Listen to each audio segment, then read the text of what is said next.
Hey everyone, Ryan Young, KAATARO Jiu-Jitsu. Hope you're doing well.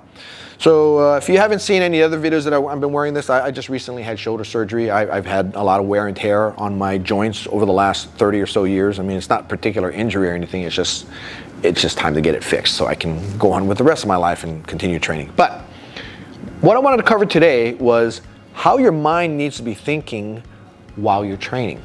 So let me give you two examples. Example number one is if you are a big fish in a small pond, meaning you are the best guy in your school, or you're among the best guys, so that when you show up in class, everybody else in there is not nearly as good as you to make it competitive for you.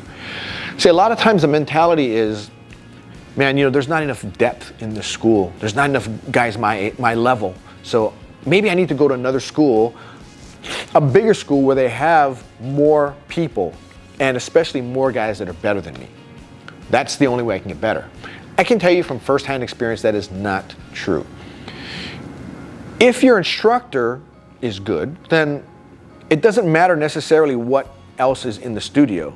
You know, you could be the very first student and he could have no students for 3 years. And maybe you're a purple belt by now.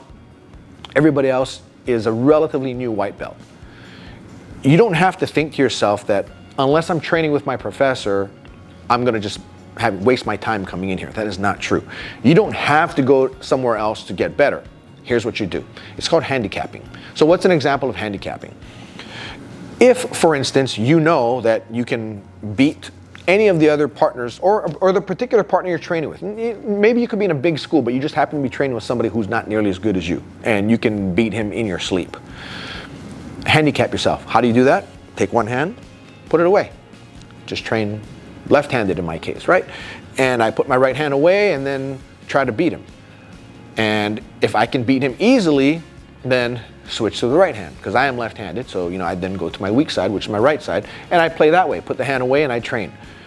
If I can still beat him meaning I can get him pretty much in whatever I want, arm bar, choke, all that kind of stuff, then what you can do is really make it fun for yourself and put both hands away. Put your hands underneath your belt, grab the ends of the belt so you don't let it go and get your arm out. Just hold it there and just play with just your body. That way, your opponent that now is having you taken down closer to their level. So it makes it fun. It's now competitive. You can't beat him as easily now as you could have with all your limbs. So by handicapping yourself in that way, it actually helps you develop. Let's say you're a right-handed player, then play left-handed, put your right hand away. That's a game that you don't play currently, but you can definitely benefit from it. At the same time, you're not having to only train with better people, because it is not true that to get better, you need to train with better people, right? I think I might have mentioned in a video a while back how when Grandmaster Rickson moved to California in 89 or so, 88, 89, I'm not sure exactly what year he did, there was nobody better than him in the US. And there already was nobody better than him in Brazil at all at the time, but there were at least people that were good, you know, good black belts that were there. When he moved to California, the only black belts that were there were his brothers. And he ended up opening his own school, which meant that there were no black belts in there. He was the only black belt there. But yet, Rickson kept getting better. And I can tell you firsthand the reason why is because when he would train with us, he would put a hand away and, you know, you just go at him. You know, or he'd just line everybody up and boom, boom, boom, boom, boom. He'd just go one after the other. He'd go 20 times in a row. And, you know, he's very tired, so his energy level's down here, but he'd have to mentally think through it and really concentrate on his technique so that he could continue to beat us. And there's nothing more demoralizing than going with a Rickson who's been training for an hour straight with everybody in the studio with both hands in his belt, and he still manages to do a mounted triangle on you, right? But he would do it. Now, people would think about it, you know, a while back how when you would choke Rickson and he would say, you know, go ahead and set this choke up. You know, in his seminars, you might have heard about when he would do these seminars, he'd find the biggest guy in there and say, you, please come over here, choke me, right? And he'd sink that choke in, and he'd get it in there really good, and he'd tell you to squeeze it really hard. He says, yeah, squeeze really hard, and he'd tap. He'd say, okay, good, you know, now that you know how to do it, I'm gonna do it, I'm gonna try to get out, right? And he knew he was gonna get out. There's no doubt in his mind he would get out. But he would do that kind of as a show, I guess, you know, kind of like entertainment, to engage the people so that he can go over and teach how to escape out of chokes. But he'd have the biggest, strongest guy lock that rear naked choke in, and he'd still get out. Why? Because he's been handicapping himself against everybody, against students, people who train. You know, forget about people who don't train. Those are even easier. But for people who trained, he would keep doing that. And it wouldn't matter if it was a white belt or a brown belt or a black belt sometimes. He'd let you have stuff and he'd say, okay, go. Right? And he would just try his best to get out. If he couldn't get out, taps and then do it again, right? Try again, tap, do it again, until he cannot fail anymore. And that way he just kept getting better, right? So number one, handicap yourself by putting an arm or a way, or another way to handicap yourself is to call your shot. So now what does it mean to call your shot? He would do stuff like, I'll give you an example. He and I were training one time, it was just he and I, and it was when, I guess nobody showed up. It was back when in the West LA Academy, the Pico Boulevard, when very few people were in the academy at that time. He was just starting the night classes. I was one of the first to go to the night classes, one of the few. So one night it was just he and I, we were just training, and he was calling his shot. He was saying, okay, I'm gonna take your right arm. And then, you know, with all his limbs, and all I have to do is protect my right arm, forget about everything else. I don't care about a choke, my left arm, foot lock, none of that. He wasn't gonna get it. But yet he would still find a way to take it, even though I knew it was coming. So then he'd put one hand away and I said, okay, I'm gonna take your right hand. And same thing, you know, he'd figure it out, he'd get it, and then he'd go, okay, I'm gonna switch hand and I'm gonna choke you from mount. You know, he'd call a shot from mount. So I know that number one, he has to mount me, and number two, he can only choke me. So I could stick my arms out, everything to keep him away, because I knew all he could do is choke me. And he would still do it. The funniest and the final one was when he said, okay, I'm gonna put my hands away. I said, okay. And he says, Ryan, you tell me how to tap you. So I'm going, okay, well, you know, most people can get my right arm, right? You know, I can't be unreasonable and say he has to cross collar choke me. In fact, I think we had no-gi that day. But, you know, to say that he would have to rear naked choke me with both his arms put away, you know, that's kind of ridiculous because he wouldn't be able to do it because his arms are put away. So I told him, okay, you need to straight arm bar me, left arm. So he's like, oh, my friend, I don't know if I can do that, but I'll try. You know, it's all a game he's playing with me, right? I didn't realize at the time, but I just remember us training and I'm thinking, okay, you know, you can only do a straight arm bar, you know, left arm. And I was doing everything to avoid it and he's just moving. Next thing, somehow I ended up in the position where I was on my back and he had my arm, my left arm, tucked in between here, and he went like this and I remember tapping. And I just remember going, mother, right? And then he just starts laughing. He says, my friend, sorry, I got lucky. And I go, we both knew it wasn't lucky. It was through his training. So that was great for me because it opened my eyes as to what was possible. But I'm sure it was great for him because I was a purple belt that time. I wasn't a white belt. But it was great for him because it gave him the opportunity to have to work to get something, even though in reality, if he used all his devices, you know, he'd be able to just play with me.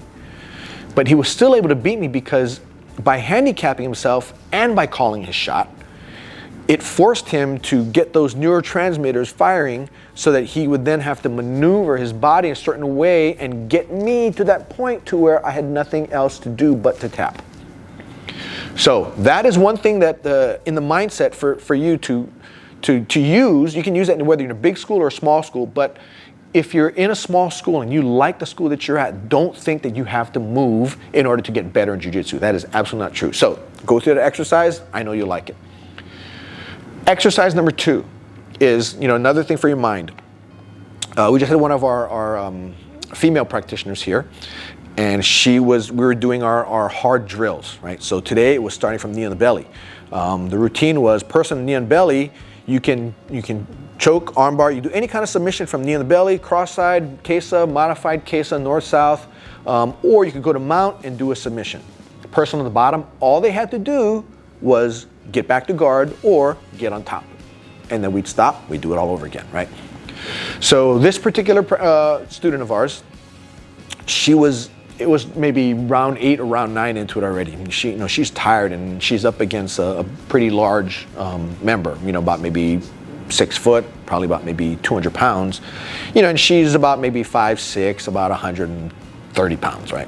So he's much larger than her. She's also tired and he's just all over her. And you could see frustration in her face and her arms were getting put out in the wrong spot. So I'm not training on the mat, but I'm sitting on the side and I just stop and I say, stop, right? So they freeze right there. And I said, okay, where do your hands belong? So she had to kind of calm her mind down to think, okay, hand goes there. And then I say, go. And as soon as she starts her escape, he moves. Why? Because her hands were there, her body did the correct thing, and he now has to switch position on her. So he switches on her and she's kind of flustered, right? She's not moving, but she's like struggling through it. And I gotta go, stop, calm your mind down. What position is this now? So he had gone from cross-side 2 over to the back, and he was behind her, cross-side, but behind the back. Didn't have the hooks in or anything like that. So I told her, okay, so now it's a different position. So now you have to go, okay, now we're in a different position. What do I need to do? Well, she needed to get her body turned and get facing to him again. So I said, okay, calm your mind down. Don't let your body tell your mind what to do. Your mind is telling your body what to do. So she calmed down, got to her back, and I said, okay, now what do we have? And she says, cross-side. Okay, start doing a cross-side escape. So she gets her hands in the right spot, starts doing a cross-side escape, and then he moves. Like, okay, don't worry that he's moving. He's moving because you're doing a good job. You're doing your escape. So she's like, okay. But that type of thing is what I need to do with our students here when they get taken out to deep water, right? And that's the thing too. And that's why we do so many rounds and we go hard. It's because I want you to be taken out to deep water when somebody's knee on belly trying to tap you. Because when you get out to deep water, that's when you have no more strength in your body. Your body's saying, we got to quit. And that's where your mind has to come in and say, no, we're not quitting. Body, you're going to do what I tell you to do. And then continue on. But sometimes when your body is screaming at you, your mind starts screaming back. So you have to detach your body and your mind in this case. When you're getting taken out into deep water, you got to calm down. That's when the technique means even more. So big, strong guys, they'll often, their body will break their mind. And what I mean by that is when their body is sore and tired because they've got so much P, right? Remember the secret formula of Jiu-Jitsu, right? Because your game is equal to the sum of your physicality, your P, plus your technicality, your T. So big, strong guys have to learn to dial down the physicality so they can increase the technicality. Somebody who's small has no physicality, so they're only going to work on the technicality. But what happens a lot of times, you got big guys, especially when you have a small guy who's technically very good, he'll be running circles around the big guy, just moving, and the big guy's just going, he's moving, and every time he moves, his energy does this. Because why? All that muscle mass takes a ton of oxygen. And if they're pushing hard, their body gets to the point of screaming, no more, no more, no more. And if they don't condition their mind to overcome that body, that's where a lot of times you'll have big guys go, oh, okay, stop. It's like, and you're going like, what? He goes, oh man, I'm just tired, man. I'm just beat, right? Oh man, so they'll say, a lot of times, you have these big guys, they'll tap, they'll quit. Oh man, I can't go anymore. And it's almost like so they don't have to tap. So they can say, oh yeah, my conditioning is really bad. And that's where the little guy, here at least, would go, no, you got to keep going, right? Because I, as a little guy, had to weather your storm, right? Your power, your boom, you're smashing, boom, you're moving. But yet, now the moment that your physicality drops, now me with my technicality, now it's time for me to win, right? So a big guy who can condition his body and his mind to work in sync with each other, the body will be tired and the mind will take on the next step and say, okay, body, now it's time for you to find places where you can rest, find places where you can gain a little bit of energy so you can move, right? And that's where the breathing comes in, that type of stuff to get your body, get the oxygen to the muscles that need the oxygen the most, right? But it all starts here. So let yourself get taken out into deep water and then use your technique to get out of things. It's very difficult to do. But it also is that whole mentality about I'm not going to stop until either I'm told to stop, until you submit, or until time runs out if we're doing a time session. That way, you can get taken out into these 30, 45 minute, 60-minute matches where you just have to fight through everything. There are times when I remember, especially when I was a purple belt, when I was even smaller than I am now. I'm like 165, but I was like 135, 145 back then, and I'd be going up against purple belts and bigger blue belts and stuff, and I just have to weather the storm. But try fighting out of a cross-side or a mount or a knee on belly on a guy who's 240 when you're 140, right? It's really challenging, of course, especially when they smash you, right? Because the bigger guys have a very good top game. Sometimes in the back they're not as good because they're always playing on top, because they're always using that physicality. So me as a little guy, I'd always have to fight through. I'd get the guard, they'd pass my guard cross-side, I have to fight my way out of that, get the guard, I'm gonna pass my guard. After doing that 30, 40, 50 times in 60 minutes, I wanna quit. But what I'd do is I'd even get so far as to go, man, I wish this guy would get me already, right? That's my body talking.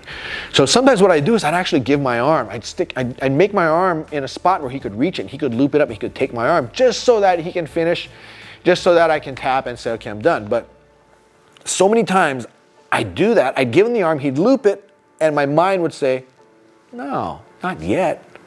You can still go another 10 seconds. So my body would go, okay, and I'd get out, right? And then after I get out, my body would, then the pain would start again. My body would go, what the hell did you just do? Why are you listening to your mind? And my mind is saying, shut up, just keep doing what I tell you. 5 more seconds, 10 more seconds. And eventually, that could have been at the 20-minute mark, and here we are at the 60-minute mark. We're still going. But because I had gotten to the point where my mind was so strong and not willing to quit, it literally dragged my body across the finish line, to the point where eventually my partner quit. He's bigger, he's stronger. I know in his mind he's thinking, man, what can I do to get this guy? I've tried everything on him. I've tried being strong, I've tried being heavy, I've tried putting pressure on him. I even might have elbowed his face once, right? But he won't stop. And that's really what I need. Because once he gets to that thinking, what can I do to get this guy? That's when it's over for him, right? But I had to work my defense. I had to keep practicing my defense. And as a small guy, you're going to work more defense. As a big guy, you're going to work more offense. Now, as you get up in the belt ranks, then eventually it'll switch around. Big guys will start working more defense, and small guys will start having more of an opportunity to work offense. So it all evens out in the end. But the mind is the most powerful tool that you have. You just have to not quit. And that's why when we're doing it, you may get hit by accident. Somebody may punch you.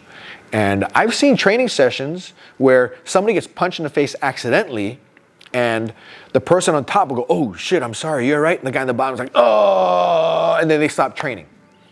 Whereas with me, it's always been, I get punched in the face, I'm like, ow. And he goes, you're right. And I go, yeah, no, keep going, right? And we just keep going. I go, don't stop, keep going. Because if I'm doing this for self-defense, I have to do it in a way, my mind has to get me in a way so that I'm in that fight mode, where if I get punched, I'm not going to stop fighting, right? And if I keep conditioning myself to stop at every instance, then in a fight, I will not be able to continue on. Or in a long dragged out match, I will not be able to continue on. So the thing I always tell my students is this. Ask yourself some questions, right? You feel like crap and you just want to quit. First question you ask yourself, am I going to die? No. Okay, well, keep going, right? And you want to stop, okay, I'm not going to die, so I got to keep going. And then, but I really want to stop. Am I going to get injured? No. He's mounted on me. I'm not going to get injured here. Well, then you keep going, right? If you're not going to die and you're not going to get injured, then suck it up, right? That's where your mind tells your body, suck it up, right? And believe me, when you get really good at this, it takes practice. It's like with anything. The more times you do it, the better and better you'll get at it, to the point where you won't even know what it's like to quit. You'll only stop when it's time to tap. Okay, you got me, bro. And let's do it again, right? And if you can work your mind for that, you will make unbelievable progress, right? So to sum it up, remember, the stuff what Rickson did, where he would handicap himself, and then after handicapping himself, if he's still beating you, he'd start calling his shots, right? And then the other one was with this female member I talked to you about, how I'm trying to condition her mind to not get frustrated and to just fight through and just continue on, You're not going to die, you're not going to get injured, so just keep going. I hope that really helps you, and I hope that helps take you to the next level in your practice. And this can work for anybody. It doesn't matter, white belt all the way to black belt. If you have your mind in tune, you wouldn't believe the progress you're going to make. And hopefully you get there, because I want you to be there. Anyway, that's all I got for you. Take care, like and subscribe and share. Have a great day. Happy training. Bye now.